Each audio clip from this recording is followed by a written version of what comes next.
कुछ लोग पास्ट में ही जीते रहते हैं और कुछ फ्यूचर में। दोनों ही सिचुएशन में आदमी दुखी ही रहता है। कुछ लोग पास्ट में मिले फेलियर का रोना ही रोते रहते हैं। उन्हें समझना चाहिए कि पास्ट कभी वापस नहीं आएगा और वे कितना भी आंसू बहा लें, किसी को कोई फर्क नहीं पड़ेगा। अगर एक स्टूडेंट फेल होने पर रोता रहे तो क्या उसके मार्क्स बढ़ जाएंगे? जब ऐसा नहीं होना है तो दुखी क्यों हुआ जाए? इससे आपके शरीर पर बुरा असर पड़ता है। इसी तरह कुछ लोग फ्यूचर की चिंता में डूबे हुए हैं। स्टूडेंट्स चिंता में जी रहे हैं कि कॉम्पिटिटिव एग्जाम कैसे क्लियर होंगे। जॉब वाले चिंता में जी रहे हैं कि प्रमोशन कैसे होगी। हर कोई फ्यूचर की तरफ भागे जा रहा है, लेकिन इस चक्कर में लोग अपनी मौजूदा लाइफ ही ठीक से नहीं जी पाते। इसलिए प्रेजेंट में जीना सीखें। जो कुछ भी आपके पास आज है उसके लिए यूनिवर्स को धन्यवाद दें। ऐसा करने से आपका दिल खुशी से भर जाएगा और आपको लगेगा आपके पास सब कुछ है। छोटी छोटी चीजों में खुशी ढूंढ लें। कभी भी खुद को दूसरे से कंपेयर ही न करें। अपने झोपड़े में ही ढोलक बजाकर खुशी पैदा की जा सकती है। हो सकता है महल वाला 1000 टेंशन्स में जी रहा हो। नमस्कार दोस्तों, आपका हमारे चैनल ब्रीफ बुक में स्वागत है। आज हम the power of now book की बात करेंगे। इस किताब को पढ़कर आपको अपने ब्रेन के पेनफुल विचारों को कंट्रोल करने में सहायता मिलेगी। आप हमेशा खुशी की स्टेट में जीना सीख जाएंगे। इससे आपकी बॉडी एनर्जी से भरी रहेगी और आप बीमार भी कम ही पड़ेंगे। इकहार्ट टोले की पुस्तक द पावर ऑफ नाउ एक आध्यात्मिक मार्गदर्शिका है जो हमें वर्तमान क्षण में जीने और आंतरिक शांति और आध्यात्मिक जागृति का अनुभव करने के लिए सिखाती है। ये पुस्तक दुनिया भर में लाखों लोगों के जीवन को बदल चुकी है। टोले का जन्म जर्मनी में हुआ था। वह एक सफल व्यवसायी थे, लेकिन वे एक बहुत ही परेशान और तनावपूर्ण जीवन जी रहे थे। एक रात उन्हें एक गहरा आध्यात्मिक अनुभव हुआ जो उनके जीवन को बदल गया। इस अनुभव के बाद उन्होंने वर्तमान क्षण में जीने की शक्ति को महसूस किया। टोले की शिक्षाएं उनकी अपनी आध्यात्मिक यात्रा पर आधारित हैं। वह हमें सिखाते हैं कि वर्तमान क्षण ही एकमात्र वास्तविकता है। अतीत और भविष्य केवल विचार हैं। जब हम वर्तमान क्षण में रहते हैं तो हम अपने विचारों और भावनाओं के गुलाम नहीं होते हैं। हम अपने जीवन को अधिक शांति और आनंद के साथ जी सकते हैं। टोले हमें कई अभ्यास सिखाते हैं जो हमें वर्तमान क्षण में रहने में मदद कर सकते हैं। इनमें ध्यान, योग और प्राकृतिक दुनिया में समय बिताना शामिल है। द पावर ऑफ नाउ एक शक्तिशाली पुस्तक है जो हमें अपने जीवन को बदलने की शक्ति देती है। यह पुस्तक हमें वर्तमान क्षण में जीना सिखाती है, जो आंतरिक शांति और आध्यात्मिक जागृति का मार्ग है। कुछ विशिष्ट विचार टोले का मानना है कि हमारा दिमाग हमारे दुख का प्राथमिक स्रोत है। जब हम अपने दिमाग के विचारों और भावनाओं के गुलाम हो जाते हैं तो हम खुशी और शांति का अनुभव नहीं कर सकते हैं। टोले हमें सिखाते हैं कि हम अपने दिमाग से अलग हो सकते हैं और वर्तमान क्षण में रह सकते हैं। ध्यान और अन्य अभ्यासों के माध्यम से हम अपने दिमाग को शांत कर सकते हैं और अपने विचारों और भावनाओं पर नियंत्रण प्राप्त कर सकते हैं। टोले का मानना है कि वर्तमान क्षण ही एकमात्र वास्तविकता है।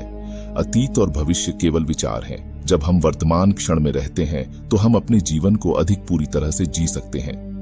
टोले की शिक्षाओं का महत्व। टोले की शिक्षाएं आज के समय में विशेष रूप से प्रासंगिक हैं। हम एक ऐसे युग में रहते हैं जिसमें हम लगातार अतीत और भविष्य के बारे में चिंतित रहते हैं। हम अपने वर्तमान क्षण का आनंद नहीं ले पाते हैं। टोले की शिक्षाएं हमें वर्तमान क्षण में वापस आने और अपने जीवन को अधिक शांति और आनंद के साथ जीने में मदद कर सकती हैं। पहला चैप्टर, आपका दिमाग और शरीर अलग है। द पावर ऑफ नाउ पुस्तक का पहला चैप्टर दिमाग यानी मन के बारे में बात करता है। ऑथर एलन वॉट्स का कहना है कि ज्यादातर लोग अपने दिमाग में चल रहे विचारों के बारे में नहीं जानते हैं। हमारा दिमाग क्या है? हमारा दिमाग एक जटिल अंग है जो हमारे शरीर के सभी कार्यों को नियंत्रित करता है। यह विचार, यादें, भावनाएं और इच्छाओं का भी स्रोत है। हमारा दिमाग लगातार इन सभी चीजों को उत्पन्न कर रहा है और यही विचार, यादें, भावनाएं और इच्छाएं हमारी पहचान बन जाती हैं। हमारा मन दर्द का प्राथमिक स्रोत है। ऑथर एलन वॉट्स का कहना है कि हमारा मन दर्द का प्राथमिक स्रोत है। अगर हम अपने अहंकार को हावी होने देते हैं तो हमें और ज्यादा दर्द होगा। हमारा दिमाग यादें संजो कर रखता है और यही यादें हैं जो दर्द देती हैं। यादों पर फोकस करने से न सिर्फ गुजरे हुए कल के बारे में चिंता होती है, बल्कि आने वाले कल के बारे में और अधिक चिंता होती है। नकारात्मक यादें हमें वर्तमान में जीने से रोकती हैं। अक्सर हमारे दिमाग में नकारात्मक यादें रह जाती हैं और यही हमें वर्तमान में जीने से रोकती हैं। लेकिन यादों पर हमारा किसी तरह का कोई कंट्रोल नहीं है। हमारा कंट्रोल केवल वर्तमान पर है। हमारी यादों या भविष्य की घटनाओं पर हमारा किसी प्रकार का कोई नियंत्रण नहीं है। हमारा शरीर हमें बताता है कि हमारे लिए क्या अच्छा है। ऑथर एलन वॉट्स का कहना है कि हमें अपने आप को अपने दिमाग से अलग करना चाहिए, क्योंकि इससे हमें दर्द होता है। हमें अपने शरीर पर ध्यान देना चाहिए, क्योंकि यह समझता है कि हमारे लिए सबसे अच्छा क्या है। नतीजतन हम अपने शरीर पर ध्यान केंद्रित करके अपने जीवन के महत्वपूर्ण कारकों के बारे में बहुत कुछ सीख सकते हैं। दूसरा चैप्टर, अपने मन का अवलोकन करें। अपने शरीर से अपने मन को अलग करने के बाद अपने मन पर ध्यान केंद्रित करें और यह समझें कि आपकी कौन सी सोच आपको दर्द दे रही है। क्या आपको किसी से ईर्ष्या हो रही है? तो ऐसे विचारों से खुद को अलग करें। यह समझें कि संसार की हर चीज नश्वर है। राजाओं के राज भी चले जाएंगे, बड़ी बड़ी फैक्ट्रियां भी यहीं रह जाएंगी। फिर आप किसी से ईर्ष्या क्यों कर रहे हैं? सबकी उपलब्धियां भी यहीं रह जाएंगी। हर कोई बुढ़ापे और अंततः मौत की तरफ ही तो बढ़ रहा है। यही शाश्वत सत्य है। मौत को हमेशा याद रखें। इससे आप किसी भी चीज से जुड़े नहीं रहेंगे और नकारात्मक विचार भी आपको परेशान नहीं करेंगे। चैप्टर 3, अतीत और भविष्य में जीने के नुकसान। अतीत में जीने से हमें दुख होता है, क्योंकि हम उस चीज पर ध्यान केंद्रित करते हैं जो अब नहीं है। हम अतीत की गलतियों, असफलताओं या यादों पर अटक जाते हैं। इससे हमें वर्तमान में जीने और आगे बढ़ने में मुश्किल होती है। भविष्य में जीने से भी हमें दुख होता है, क्योंकि हम उस चीज पर ध्यान केंद्रित करते हैं जो अभी नहीं है। हम भविष्य की चिंताओं, आशंकाओं या अपेक्षाओं पर अटक जाते हैं। इससे हमें वर्तमान में जीने और आनंद लेने में मुश्किल होती है। वर्तमान में जीने के लाभ, वर्तमान में जीने से हमें खुशी मिलती है, क्योंकि हम उस चीज पर ध्यान केंद्रित करते हैं जो अभी है। हम वर्तमान के सुख, आनंद और संभावनाओं पर ध्यान केंद्रित करते हैं। इससे हमें पूर्णता और संतोष की अनुभूति होती है। छोटी छोटी चीजों में खुशी ढूंढने से हमें वर्तमान में जीने में मदद मिलती है। जब हम अपने आसपास की सुंदरता और आशीर्वादों पर ध्यान देते हैं, तो हम खुद को अधिक खुश और संतुष्ट महसूस करते हैं। दूसरों से तुलना से बचना। दूसरों से तुलना करने से हमें दुख होता है, क्योंकि हम हमेशा दूसरे व्यक्ति को बेहतर समझते हैं।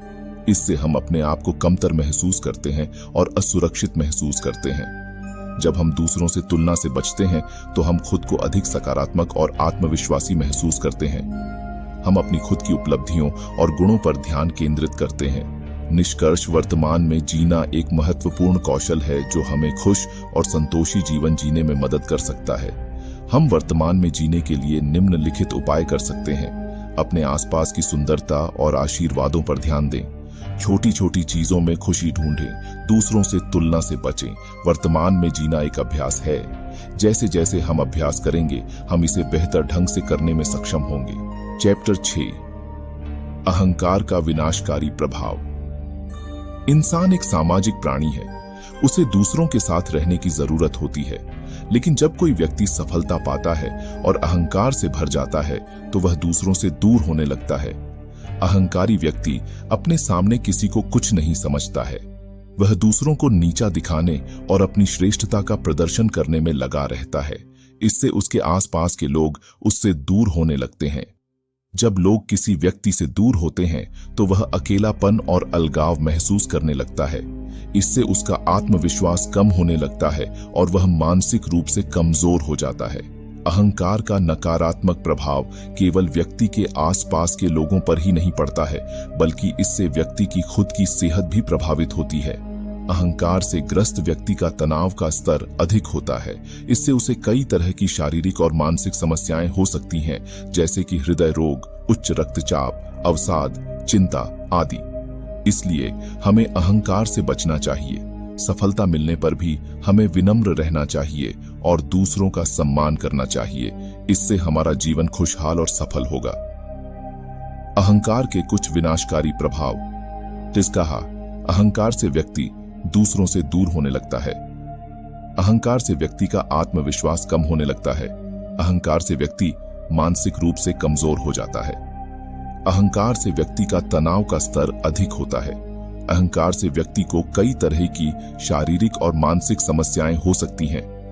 अहंकार से बचने के उपाय: दूसरों का सम्मान करें, दूसरों को नीचा दिखाने से बचें, अपनी उपलब्धियों पर घमंड न करें, हमेशा विनम्रता बनाए रखें। अगर हम इन उपायों को अपनाएं तो हम अहंकार से बच सकते हैं और अपने जीवन को खुशहाल और सफल बना सकते हैं। चैप्टर 7, ब्रह्मांड की ऊर्जा को महसूस करें। कभी कभी हम उबाऊ काम करते करते थक जाते हैं, लेकिन घर आकर अगर कोई हमें डिस्को क्लब चलने के लिए कह दे तो हम ऊर्जा से भर जाएंगे। इसका सीधा मतलब है कि हमारे अंदर ऊर्जा का खजाना होता है, बस हमें उसे इस्तेमाल करना नहीं आता। कुछ लोग लगातार 16 घंटे पढ़ने के बाद भी नहीं थकते, या कुछ खिलाड़ी देर तक अभ्यास करने से भी नहीं थकते। वे अनजाने में ही सही अपने अंदर ऊर्जा के खजाने का इस्तेमाल कर रहे होते हैं। आप भी अपने अंदर ब्रह्मांड की ऊर्जा को महसूस करें। आंखें बंद करके खुद से कहें कि आप ब्रह्मांड का ही एक हिस्सा हैं और आपके अंदर ब्रह्मांड की ऊर्जा है। इसके साथ साथ अपना काम करते हुए खुश रहना सीखें। अपने काम में पूरा रुचि लें, इसे किसी इनाम से भी जोड़ लें। साथ ही कर्म को पूजा माने, उसे करते हुए आपको सच में आध्यात्मिकता का एहसास होना चाहिए। हर काम मुस्कुराहट के साथ करें। ब्रह्मांड की ऊर्जा एक शक्तिशाली उपकरण है जिसका उपयोग आप अपने जीवन को बेहतर बनाने के लिए कर सकते हैं। ब्रह्मांड की ऊर्जा से जुड़कर आप अधिक ऊर्जावान, खुश और सकारात्मक महसूस कर सकते हैं। चैप्टर 8, रिश्तों से मोहभंग। जायलो मानव प्राणी रिश्तों की मोह माया में उलझा हुआ है। कोई माँ अपने बेटे के दूर जाने से दुखी है तो कोई अपने प्रेमी से न मिल पाने से। रिश्तों से ज्यादा मोहभंग अच्छी नहीं है। निर्वाण प्राप्ति के मार्ग में इस मोहभंग को सबसे बड़ी बाधा माना जाता है। गौतम बुद्ध ने अपनी इस मोहमाया का त्याग कर दिया था। वे अपनी पत्नी और बच्चों को छोड़कर ईश्वर की खोज में निकल पड़े थे और तभी उन्हें निर्वाण प्राप्ति हुई थी। लेकिन सबको ऐसा करने की आवश्यकता नहीं है। बस आपको किसी के भी प्रेम में अंधा नहीं होना है। अगर आपके बच्चों को समय से घर आने में देर हो जाए तो दुहक में पागल न हो, बस फोन करके वजह पूछ लें। इसी तरह अभ्यास करने से आप अपनी मोह भंग को कम कर पाएंगे। इससे आपके दुखों का कारण भी कम हो जाएगा। दूसरी बात यह भी है कि हर कोई अपना ख्याल खुद रख लेता है। सबको अपनी जिंदगी प्यारी होती है, इसलिए आप उनकी इतनी चिंता न करें। आप बस अपने मानसिक और आध्यात्मिक स्वास्थ्य को दुरुस्त रखें। कैसे करें? रिश्तों के प्रति अपनी धारणा बदलें। रिश्तों को एक अस्थायी घटना के रूप में देखें। सब कुछ बदलता रहता है और रिश्ते भी बदलते हैं, इसलिए किसी भी रिश्ते से बहुत ज्यादा उम्मीद न रखें। अपनी भावनाओं पर नियंत्रण रखें। जब भी आप किसी रिश्ते के प्रति भावनाओं में बहने लगें तो अपने आप को रोकें। शांत होकर सोचें कि आप क्या कर रहे हैं। अपने जीवन का ध्यान रखें। अपने जीवन के अन्य पहलुओं पर भी ध्यान दें। अपने लक्ष्यों पर ध्यान दें। इससे आप रिश्तों से ज्यादा अपने जीवन पर ध्यान केंद्रित करेंगे। चैप्टर 7, ब्रह्मांड की ऊर्जा को महसूस करें। कभी कभी हम उबाऊ काम करते करते थक जाते हैं, लेकिन घर आकर अगर कोई हमें डिस्को क्लब चलने के लिए कह दे तो हम ऊर्जा से भर जाएंगे। इसका सीधा मतलब है कि हमारे अंदर ऊर्जा का खजाना होता है, बस हमें उसे इस्तेमाल करना नहीं आता। कुछ लोग लगातार 16 घंटे पढ़ने के बाद भी नहीं थकते, या कुछ खिलाड़ी देर तक अभ्यास करने से भी नहीं थकते। वे अनजाने में ही सही अपने अंदर ऊर्जा के खजाने का इस्तेमाल कर रहे होते हैं। आप भी अपने अंदर ब्रह्मांड की ऊर्जा को महसूस करें। आंखें बंद करके खुद से कहें कि आप ब्रह्मांड का ही एक हिस्सा हैं और आपके अंदर ब्रह्मांड की ऊर्जा है। इसके साथ साथ अपना काम करते हुए खुश रहना सीखें। अपने काम में पूरा रुचि लें, इसे किसी इनाम से भी जोड़ लें। साथ ही कर्म को पूजा माने, उसे करते हुए आपको सच में आध्यात्मिकता का एहसास होना चाहिए। हर काम मुस्कुराहट के साथ करें। ब्रह्मांड की ऊर्जा एक शक्तिशाली उपकरण है जिसका उपयोग आप अपने जीवन को बेहतर बनाने के लिए कर सकते हैं। ब्रह्मांड की ऊर्जा से जुड़कर आप अधिक ऊर्जावान, खुश और सकारात्मक महसूस कर सकते हैं। चैप्टर 8, रिश्तों से मोहभंग। जायलो मानव प्राणी रिश्तों की मोह माया में उलझा हुआ है। कोई माँ अपने बेटे के दूर जाने से दुखी है तो कोई अपने प्रेमी से न मिल पाने से। रिश्तों से ज्यादा मोहभंग अच्छी नहीं है। निर्वाण प्राप्ति के मार्ग में इस मोहभंग को सबसे बड़ी बाधा माना जाता है। गौतम बुद्ध ने अपनी इस मोहमाया का त्याग कर दिया था। वे अपनी पत्नी और बच्चों को छोड़कर ईश्वर की खोज में निकल पड़े थे और तभी उन्हें निर्वाण प्राप्ति हुई थी, लेकिन सबको ऐसा करने की आवश्यकता नहीं है। बस आपको किसी के भी प्रेम में अंधा नहीं होना है। अगर आपके बच्चों को समय से घर आने में देर हो जाए तो दुहक में पागल न हो, बस फोन करके वजह पूछ लें। इसी तरह अभ्यास करने से आप अपनी मोह भंग को कम कर पाएंगे। इससे आपके दुखों का कारण भी कम हो जाएगा। दूसरी बात यह भी है कि हर कोई अपना ख्याल खुद रख लेता है। सबको अपनी जिंदगी प्यारी होती है, इसलिए आप उनकी इतनी चिंता न करें। आप बस अपने मानसिक और आध्यात्मिक स्वास्थ्य को दुरुस्त रखें। कैसे करें? रिश्तों के प्रति अपनी धारणा बदलें। रिश्तों को एक अस्थायी घटना के रूप में देखें। सब कुछ बदलता रहता है और रिश्ते भी बदलते हैं, इसलिए किसी भी रिश्ते से बहुत ज्यादा उम्मीद न रखें। अपनी भावनाओं पर नियंत्रण रखें। जब भी आप किसी रिश्ते के प्रति भावनाओं में बहने लगें तो अपने आप को रोकें। शांत होकर सोचें कि आप क्या कर रहे हैं। अपने जीवन का ध्यान रखें। अपने जीवन के अन्य पहलुओं पर भी ध्यान दें। अपने लक्ष्यों पर ध्यान दें। इससे आप रिश्तों से ज्यादा अपने जीवन पर ध्यान केंद्रित करेंगे। रिश्तों से मोहभंग करना आसान नहीं है, लेकिन यह एक महत्वपूर्ण अभ्यास है। इससे आप अपने जीवन में शांति और आनंद पा सकते हैं। एक व्यक्ति अपने पति से बहुत प्यार करता है। वह हमेशा उसके साथ रहना चाहता है, लेकिन जब उसका पति काम के लिए दूसरे शहर चला जाता है तो वह बहुत दुखी हो जाता है। वह अपने पति को कॉल करता है, उसे मैसेज करता है और उसे याद करता रहता है। वह अपने पति के बिना अपने जीवन की कल्पना नहीं कर सकता है, लेकिन अगर वह अपने पति से मोहभंग करने के लिए प्रयास करता है तो वह कुछ बदलाव देख सकता है। पहले उसे अपने पति की कमी महसूस होगी, लेकिन जैसे जैसे वह अपने विचारों और भावनाओं पर ध्यान देने लगेगा, वह अपने पति के बिना भी खुश रहना सीख जाएगा। वह अपने दोस्तों और परिवार के साथ समय बिताने लगेगा। वह नए शौक और रुचियां विकसित करेगा। वह अपने जीवन के अन्य पहलुओं पर ध्यान केंद्रित करने लगेगा। इस तरह वह अपने पति से मोहभंग कर सकता है और एक अधिक खुश और स्वतंत्र जीवन जी सकता है। चैप्टर 9, भौतिक सुखों से मोहभंग। आजकल के समय में बहुत से लोग भौतिक सुखों में खोए हुए हैं। उन्हें लगता है कि अगर उनके पास पैसा, कार, घर आदि सब कुछ होगा तो वे खुश हो जाएंगे, लेकिन ऐसा नहीं है। भौतिक सुखों से मोहभंग ही दुखों का कारण है। जब हम किसी चीज से बहुत ज्यादा जुड़ जाते हैं तो उसे खोने का डर भी हमारे मन में आ जाता है, और जब हम उसे खो देते हैं तो हमें बहुत दुख होता है। उदाहरण के लिए, एक व्यक्ति को एक महंगी कार खरीदने में बहुत पैसा लगता है। वह उस कार से बहुत प्यार करता है, लेकिन एक दिन कार दुर्घटना में नष्ट हो जाती है। व्यक्ति को बहुत दुख होता है। यह दुख इसलिए होता है क्योंकि वह कार से बहुत जुड़ा हुआ था। उसे लगता था कि कार उसके जीवन का एक महत्वपूर्ण हिस्सा है, लेकिन जब कार नष्ट हो गई तो उसे लगा कि उसका जीवन खत्म हो गया। इसलिए भौतिक सुखों से मोहभंग करना बहुत जरूरी है। हमें यह समझना चाहिए कि भौतिक सुख स्थायी नहीं होते हैं, वे कभी भी नष्ट हो सकते हैं। अगर हम भौतिक सुखों से मोहभंग कर लेते हैं तो हम उनसे जुड़े हुए दुखों से मुक्त हो सकते हैं। हम अधिक खुश और शांतिपूर्ण जीवन जी सकते हैं। भौतिक सुखों से मोहभंग करने के तरीके। ये अपने विचारों और भावनाओं पर ध्यान दें। जब आप किसी भौतिक वस्तु से लगाव महसूस करें तो उस भावना को स्वीकार करें और जाने दें। ये अपने आप को याद दिलाएं कि भौतिक सुख स्थायी नहीं होते हैं, वे कभी भी नष्ट हो सकते हैं। अपने जीवन के अन्य पहलुओं पर ध्यान केंद्रित करें। अपने परिवार, दोस्तों, स्वास्थ्य और आध्यात्मिकता पर ध्यान दें। भौतिक सुखों से मोहभंग करना एक कठिन प्रक्रिया हो सकती है, लेकिन यह एक ऐसा प्रयास है जो आपके जीवन को बेहतर बनाने में मदद कर सकता है। जब आप भौतिक सुखों से मोहभंग कर लेते हैं तो आप अधिक स्वतंत्र और खुश महसूस करेंगे। आप तनाव और चिंता से मुक्त हो जाएंगे और आप अधिक शांति और आनंद का अनुभव करेंगे। चैप्टर 10, हार मानना बनाम समर्पण। जीवन में असफलताएं आना स्वाभाविक है, लेकिन कुछ लोग असफलता मिलने पर हार मान लेते हैं। वे दुख के सागर में डूब जाते हैं और फिर से कुछ भी बड़ा करने की कोशिश ही नहीं करते। कुछ तो अवसाद में चले जाते हैं और कुछ लोग शराब, सिगरेट, ड्रग्स आदि लेने लगते हैं और अपनी जिंदगी को चौपट कर देते हैं। लेकिन ऐसा रवैया गलत है। गीता में लिखा है, ज्यस्ताइता, क्यों व्यर्थ चिंता करते हो, किससे व्यर्थ डरते हो? तुम्हारा क्या खो गया जो तुम लाए थे? जो लिया यहीं से लिया, जो दिया यहीं दिया। इसलिए कभी भी हार न माने, बल्कि खुद को ईश्वर या ब्रह्मांड के चरणों में समर्पित कर दें। अपनी गलतियों से सीखें और फिर से कोशिश करें। विश्वास और कोशिश करते रहने से ही सफलता मिलती है। इसलिए कभी भी विश्वास को न खोने दें और निरंतर प्रयास करते रहें। हार मानना और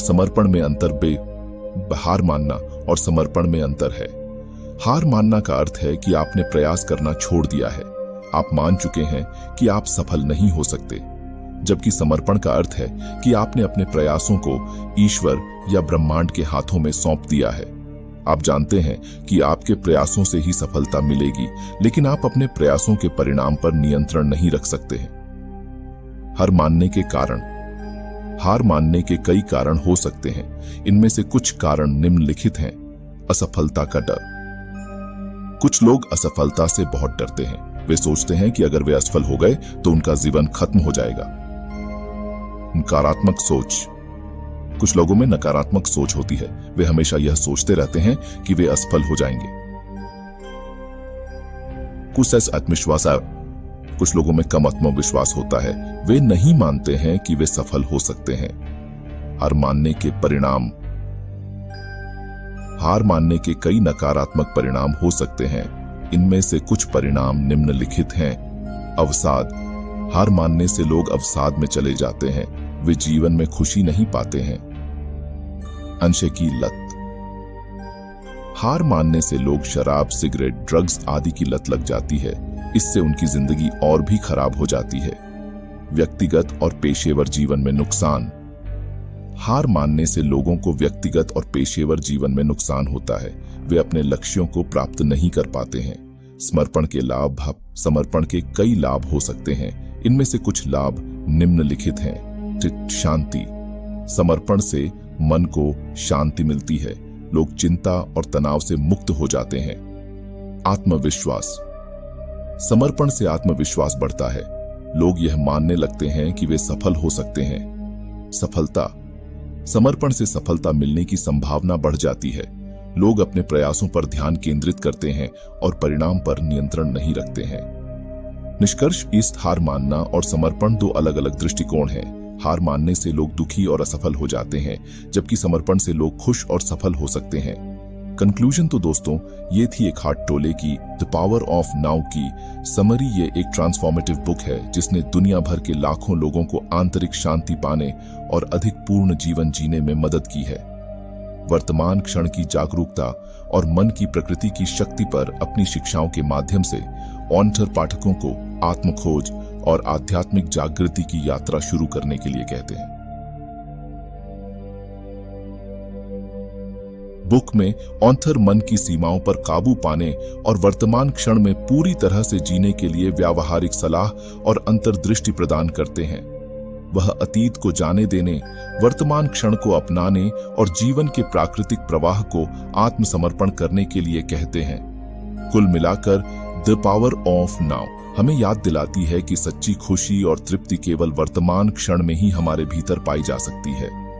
बुक की शिक्षाओं को अपनाने और वर्तमान क्षण जागरूकता पैदा करने से हम अपने जीवन को बदल सकते हैं और आंतरिक शांति और खुशी की गहरी भावना खोज सकते हैं। दोस्तों, हमें आशा है कि आपको ये समरी पसंद आई होगी। इसे अपने फैमिली और फ्रेंड्स के साथ अवश्य शेयर करें और अपना वैल्यूएबल फीडबैक कमेंट सेक्शन में अवश्य शेयर करें। वीडियो को पूरा देखने के लिए धन्यवाद।